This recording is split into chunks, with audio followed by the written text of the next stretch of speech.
Demons in the desert, the correct way of thinking. Once upon a time, there were two merchants who were friends. Both of them were getting ready for business trips to sell their merchandise, so they had to decide whether to travel together.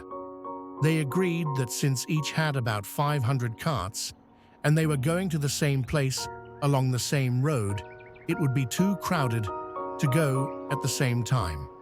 One decided that it would be much better to go first.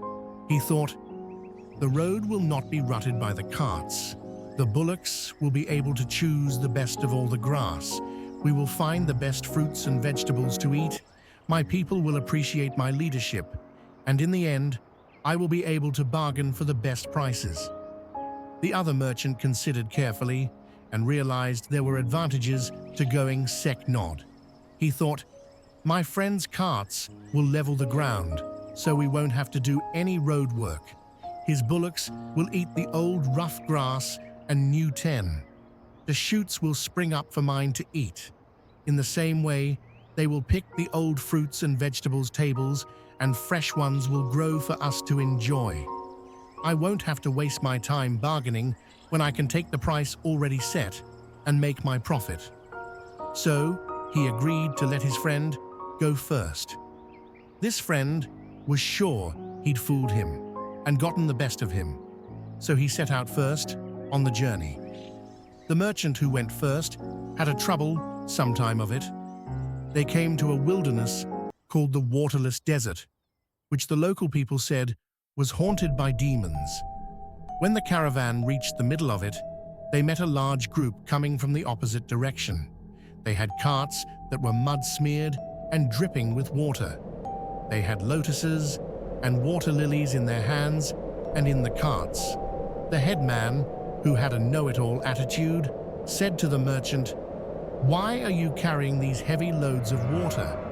In a short time, you will reach that oasis on the horizon with plenty of water to drink and dates to eat.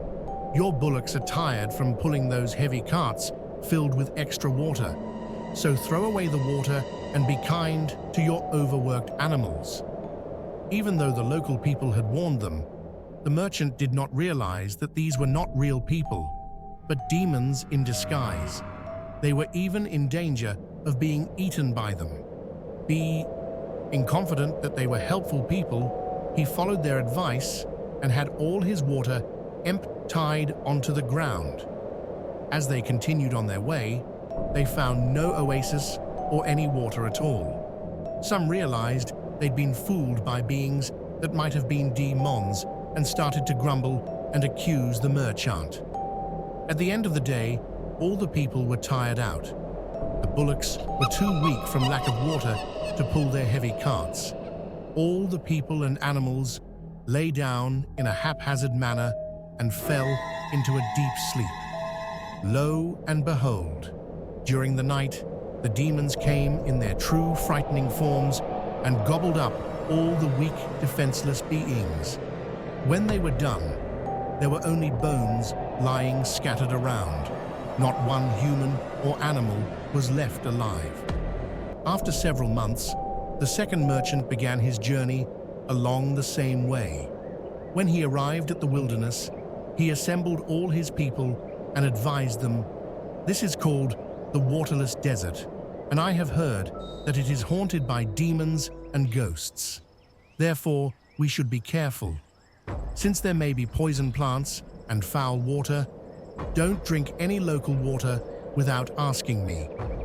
In this way, they started into the desert. After getting about halfway through, in the same way as with the first caravan, they were met by the water-soaked demons in disguise. They told them the oasis was near and they should throw away their water. But the wise merchant saw through them right away. He knew it didn't make sense to have an oasis in a place called Waterless Desert. And besides, these people had building red eyes and an aggressive and pushy attitude, so he suspected they might be demons. He told them to leave them alone, saying, "We are businessmen who don't throw away good water before we know where the next is coming from." Then seeing that his own people had doubts, the merchant said to them, "Don't believe these people, who may be demons, until we actually find water. The oasis they point to may be just an illusion or a mirage. Have you ever heard of water in this waterless desert? Do you feel any rain wind or see any storm clouds?" They all said, "No," and he continued, "If we believe these strangers and throw away our water, then later we may not have any to drink or cook with. Then we will be weak and thirsty. It would be easy for demons to come and rob us, or even eat us up. Therefore, until we really find water, do not waste even a drop." The caravan continued on its way, and that evening reached the place where the first caravan's people and bullocks had been killed and eaten by the demons. They found the carts and human and animal bones lying all around. They recognized that the fully loaded carts and the scat, treed bones, belonged to the former caravan. The wise merchant told certain people to stand watch around the camp during the night. The next morning, the people ate breakfast and fed their bullocks well. They added to their goods the most valuable things left from the first caravan. So they finished their journey very successfully and returned home safely so that they and their families could enjoy their profits.